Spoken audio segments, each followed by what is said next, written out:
Ni Pak Man boleh tutup kedai kalau macam ni punya cakap. Apa doakan Pak Man bagi kaya. Apa nak tahu tak? Kedai yang paling ayak tak laku sekali tahu kedai apa? Kedai Pak Man. Tak ada orang nak order. Dalam kedai Pak Man ni, kebanyakan orang semua dia orang ambil ayak percuma.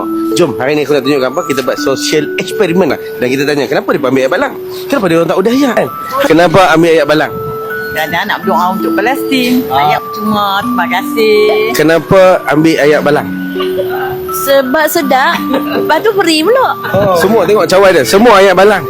Tak ada ayak order. Ya, sedap. Cukup secukup rasa. Kami bodoh kali mai. Sudah mai pada minggu ni mai. Baru nampak muka Pak Man. Okay. Makcik datang bawa berkat main sini. Pada kena kerap bawa main berkat sini. Kenapa abang pilih ayak balang berbanding ayak order? Sebab free je. Sebab free. Lepas tu dia ada banyak pilihan. Lepas tu kita unlimited lah yang tu yang limited. Katanya kenapa abang pilih ayak balang berbanding ayak order? Free. Iman, Tak ada ayak balang. sedap. Rasa premium. So hampa yang mana nak cari ayak balang percuma, nak jimatkan duit poket hampa kena datang restoran Pak Man. Pak Man ni kan bakar. Apa waste saja restoran Pak Man kan bakar. Ayak balang percuma tau. Untuk hampa boleh bungkui.